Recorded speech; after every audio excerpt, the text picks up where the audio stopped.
avait-il jamais des Romains en Amérique? Eh bien, que diriez-vous si je vous disais que techniquement, il est effectivement possible que les Romains aient effectivement pu se rendre sur le nouveau continent? Vous pourriez d'abord dire que c'est absolument impossible, mais écoutez-moi parce que je pense que nous parlons de deux choses différentes ici. Eh bien, quand je dis que les Romains auraient peut-être été sur le nouveau continent, vous pensez probablement aux Romains du 1er et 2e siècle après Jésus-Christ, lorsque l'Empire romain était à son apogée.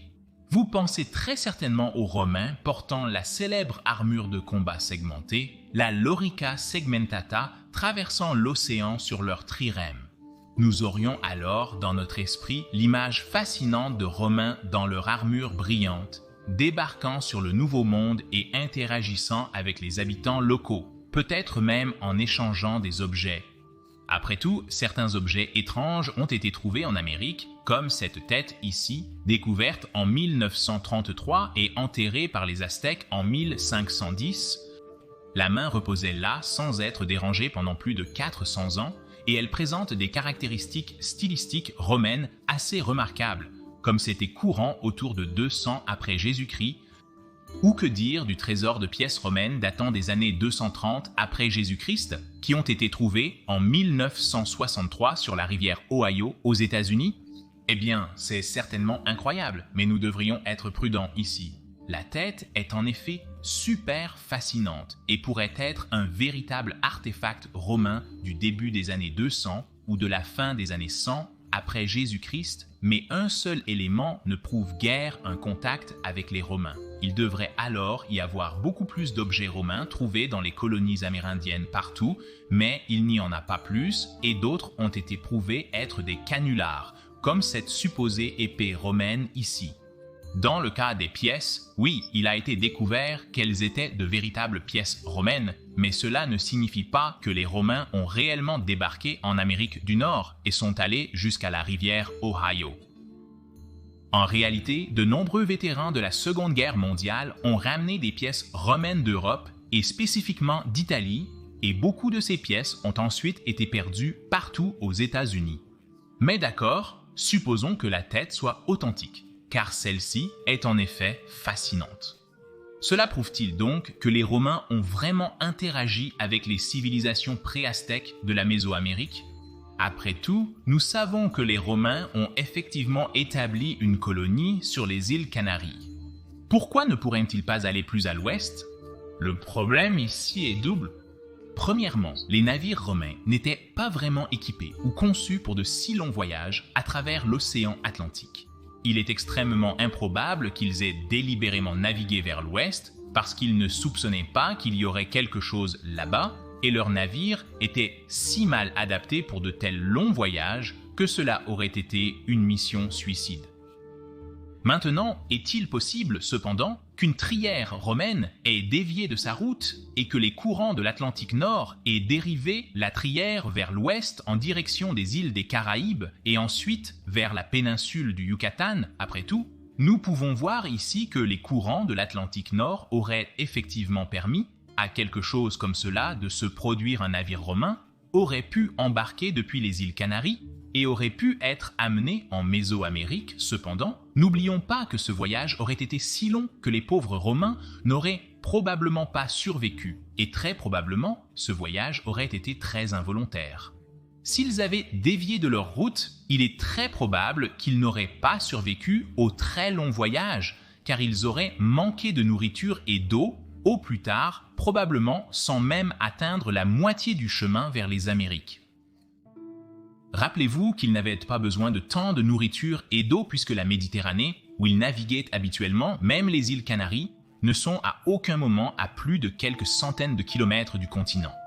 Les Romains étaient excellents pour naviguer sur la Mare Nostrum, la Méditerranée, mais l'Atlantique était simplement beaucoup plus grand et il est très peu probable que des Romains vivants aient réellement atteint les Amériques. Et s'ils l'ont fait, cela devait être une chose unique et ils n'auraient probablement jamais pu revenir. Mais cela est bien sûr pure spéculation, frôlant le domaine du fantastique. Bien sûr, c'est néanmoins amusant d'y penser. Et nous ne pouvons réellement pas réfuter à 100% que quelque chose comme cela aurait pu se produire. Et bien sûr, l'un de ces Romains aurait pu apporter cette tête avec lui, qui a ensuite été conservée par les pré-aztèques pendant plus de 1000 ans, jusqu'à être enterrée en 1510, puis redécouverte en 1933. Ce serait assez fou si c'était vrai. Cependant, il est plus probable qu'elle ait été trouvée par les civilisations pré-aztèques dans une épave romaine qui aurait été amenée là par les courants océaniques sans Romains ou seulement avec des Romains morts à bord.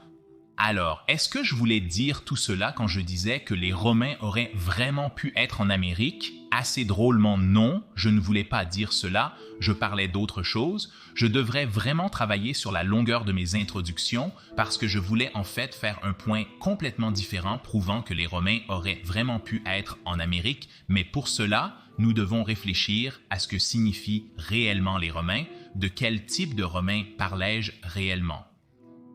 Eh bien, vous savez certainement que l'Empire romain ne s'est pas terminé en 476 après Jésus-Christ. L'Empire romain d'Occident, oui, celui-ci est tombé, même si l'année 476 après Jésus-Christ est très contestée. Et je dirais que les années 540 sont probablement une date plus précise pour la chute de l'Empire romain d'Occident. Mais de toute façon, je m'écarte encore du sujet pour l'amour de Dieu. Alors revenons au point. Je parlais bien sûr de l'Empire romain d'Orient, et celui-ci est tombé bien plus tard que l'Empire romain d'Occident. À savoir, il a duré jusqu'en 1453 après J.C., lorsque la ville de Constantinople, la capitale de l'Empire romain d'Orient, est alors tombée. Et qu'est-ce qui s'est passé peu de temps après 1453 après J.C.? C'est exact, Colomb a débarqué sur les îles des Caraïbes en 1492. Les habitants de Constantinople, en 1453 après J.C., se considéraient très certainement comme les derniers Romains. Ils ne se sont jamais considérés comme des Byzantins. Et il n'y a que 39 ans entre la chute finale de Constantinople, qui est aussi parfois appelée la Nouvelle Rome, Nova Roma, et la découverte du Nouveau Monde. Il n'y a que 39 ans entre ces deux événements. Maintenant, vous pourriez dire, mais Columbus n'a pas réellement atteint le continent américain lui-même. C'est correct. Quelques années plus tard, et surtout au début des années 1500, de plus en plus de marins britanniques, portugais ou espagnols ont commencé à atteindre en masse les véritables continents du continent américain du Sud ou du Nord. En 1513, Ponce de Léon a débarqué dans l'actuelle Floride, peut-être non loin de la ville qui est en elle-même la plus ancienne ville continuellement habitée des États-Unis, datant de 1565. Mais les derniers Romains ont-ils même disparu avec la chute de Constantinople, non parce que le dernier État restant de l'Empire romain d'Orient était la dernière partie restante du despotat d'Épire, et le dernier, bastion, Vonisa, qui est techniquement le dernier bastion romain survivant, est tombé aussi tard qu'en 1479. Maintenant, pensez à cela. Il n'y a que 13 ans entre la chute de Vonisa et les voyages de Colomb, et seulement 21 ans entre la chute de ce dernier bastion romain et l'arrivée en Amérique du Sud.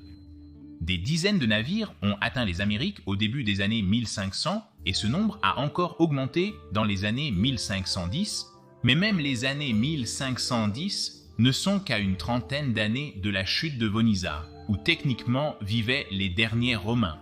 Ne pourrait-il donc pas avoir été possible qu'un ou l'autre qui vivait dans certains des États résiduels romains orientaux survivants ait pu monter à bord de l'un de ces navires?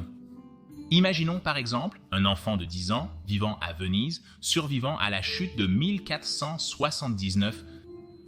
Cette personne aurait alors eu 44 ans lorsque Ponce de Léon a accosté près de Sainte-Augustine en Floride en 1513. Pouvons-nous alors dire avec certitude qu'au moins un ou l'autre prétendu romain n'aurait pas été à bord de l'un de ces dizaines de navires qui, à cette époque, auraient maintenant commencé à atteindre le Nouveau Monde? Personnellement, je trouve cette pensée absolument fascinante. Nous oublions parfois combien de temps il y avait réellement entre la chute de l'Empire romain d'Orient et la découverte du Nouveau Monde. C'est donc de cela dont je parlais. Les Romains, Romaioi, comme se nommaient les derniers Romains de l'Est, auraient donc réellement pu aller en Amérique. Techniquement, le temps aurait permis que cela se produise. Une pensée merveilleuse pour moi au moins, reliant le Nouveau Monde, l'Amérique, avec l'Ancien Monde, avec Rome elle-même.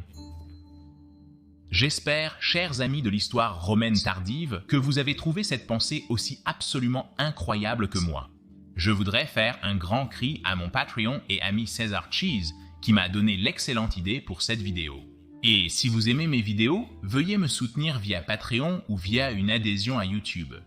Personnellement, je serais super reconnaissant et j'aime penser que Majorian l'espère aussi.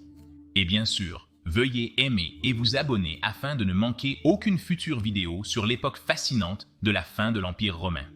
Et bien sûr, je tiens à remercier chacun et tous ceux qui soutiennent Majorianus sous une forme ou une autre, que ce soit via Patreon, via l'adhésion à YouTube ou via un don PayPal. Merci beaucoup, amis, de soutenir Majorianus afin que je puisse garder cette chaîne sur l'histoire de la fin de l'Empire romain. Et si vous voulez en savoir plus sur Constantinople, la Nouvelle Rome, Nova Roma, vous pouvez regarder cette vidéo dans le coin supérieur droit. Mais si vous voulez en savoir plus sur les derniers États romains survivants, vous pouvez regarder l'autre vidéo dans le coin inférieur droit. Je dis encore merci à tous les amis de l'histoire romaine, Gratias Tibiago et Benevalette.